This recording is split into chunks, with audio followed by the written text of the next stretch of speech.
반갑습니다. 2월 5일 화요일 큐티 스케치 시간입니다. 오늘 본문은 마가복음 12장 13절부터 27절까지 말씀.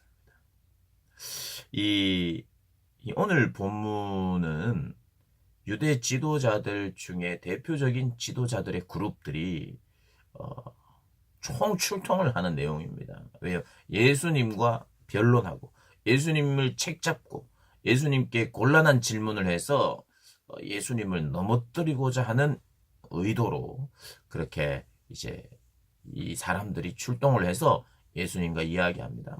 결론적으로는 모든 부류의 지도자들 그들이 케오페를 당합니다. 한마디에. 그래서 오늘 내용은 이 두 그룹인데요. 바리새인과 헤롯 땅 중에서 이 사람들이 여기 한 패입니다.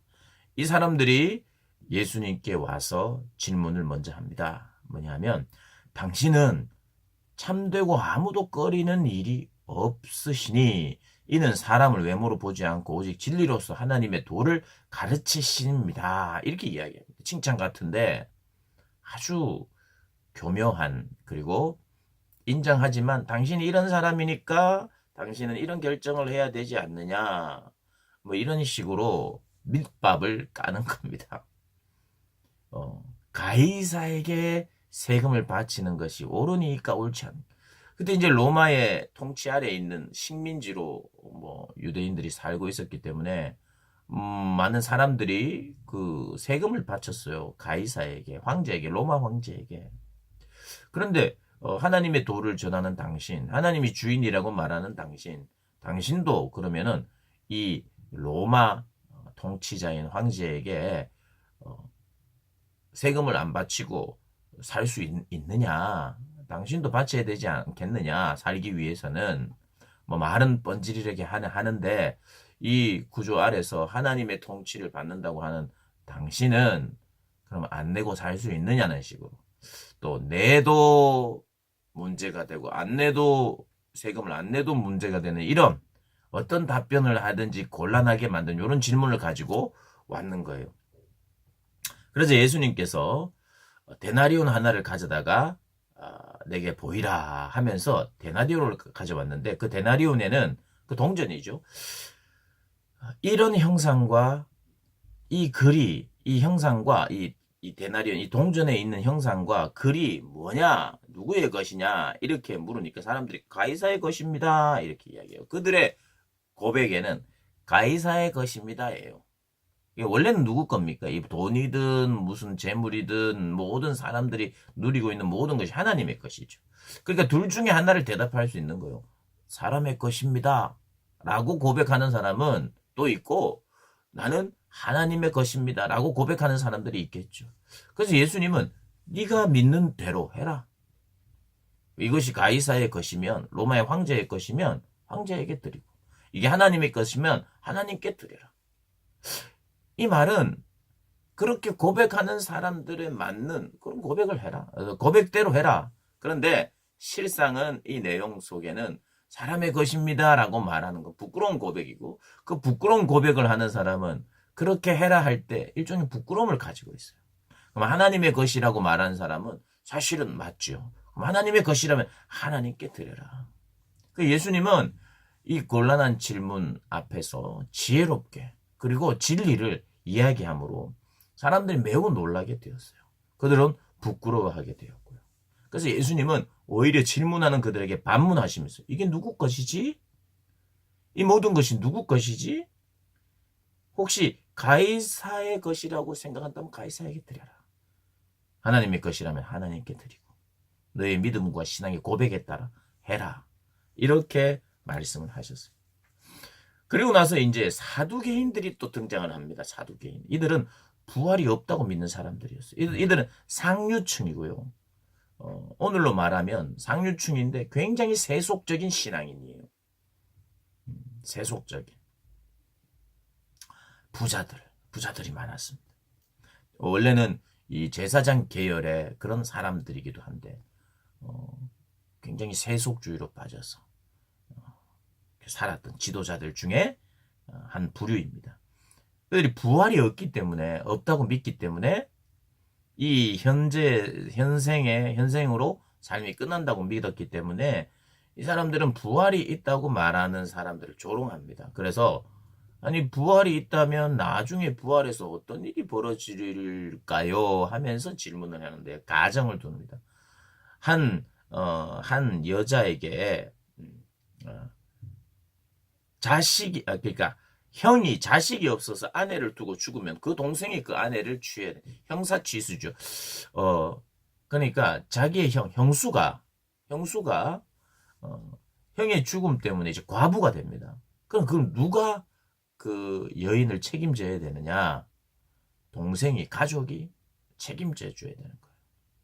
그건 사실은 그 과부라는 것은 이 성경의 시대의 과부는 아무것도 할 수 없는 존재예요. 경제적으로 능력이 생길 수가 없어요. 지금은 우리 여인들이 얼마든지 일할 수 있습니다.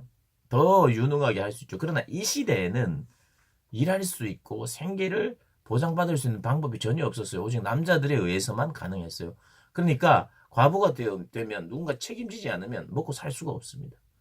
그래서 그 책임을 1차적으로 그의 가족들이 동생이 지는 거예요. 그 과부를 위한 여인을 위한 약자를 위한 하나님의 보호법입니다, 이게.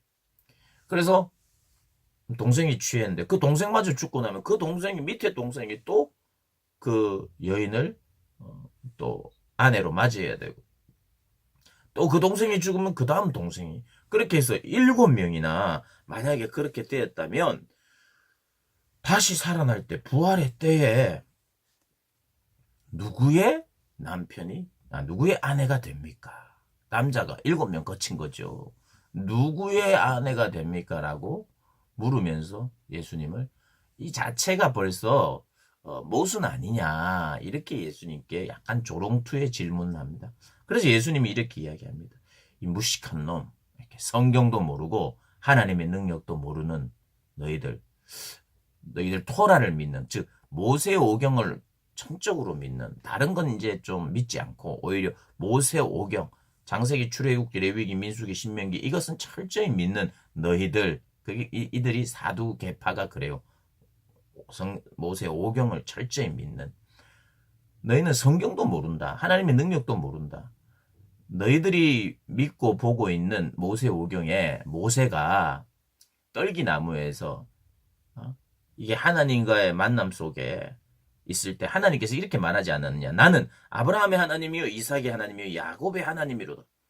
이미 자기들의 모세의 이미 믿음의 선배들이죠. 훨씬 오래전에 400년 500년 전에 살아갔던 5, 600년 전에 살았던 할아버지 이들의 하나님이시라고 그들의 하나님이었는데 내가 모세에게 너에게 나타났다가 아니라 그들의 하나님이라고 그랬어요. 아브라함의 600년 전에 죽은 5, 600년 전에 살았던 그 사람들의 지금도 그 사람들의 너희 조상들의 하나님이다. 하나님이었다가 아니라 하나님이다. 현재형이다. 여전히 나는 그들의 하나님이고 죽은 자의 하나님이 아니라 산 자의 하나님이다. 나와 그들의 관계는 지금도 지속되고 있다는 거예요. 그래서 끝난 것이 아니라 생명과 하나님의 영원한 이 생명의 하나님과 관계되어 있고 하나님과 더불어 교제하는 그런 관계라는 거예요. 그래서 사실 모세오경에도 이 부활을 증거하고 있다. 너희들은 성경도 모르고 하나님의 능력도 몰랐도다. 부활에는 시집도 장가도 없다.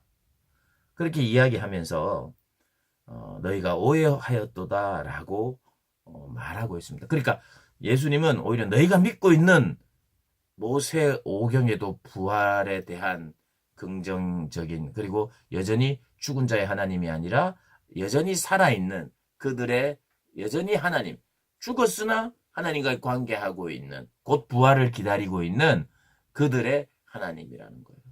너희들이 믿고 있는 그 오경을 가지고 그들에게 설명을 합니다. 그 어리석음들을 깨우쳐 주는 거죠. 이 세상에 많은 사람들이 예수님을 향하여 기독교를 향하여 질문할 때 우리 당황하면 안 됩니다. 당황할 필요가 없어요. 진리 안에 대답이 있습니다. 그래서 이 진리를 우리가 가까이 하고 하나님 제가 많이 깨닫게 해 주십시오 하고 진리를 사모하면 세상의 그 어떤 질문 앞에서도 참된 답을 해 나갈 수 있는 또 변론을 할 수 있는 사람들이 되어 가는 것입니다. 그래서 오늘 이런 묵상을 했으면 좋겠어요. 하나님 저에게도 진리에 대한 갈증과 진리에 대한 깨달음이 깊어져서 세상의 그 어떤 질문 앞에서도 하나님을 변론할 수 있는 하나님을 자랑하고 담대하게 하나님을 또 소개할 수 있는 자 되게 해달라고 그렇게 묵상하고 기도하는 그런 복된 날 되시기를 주님의 이름으로 축복합니다.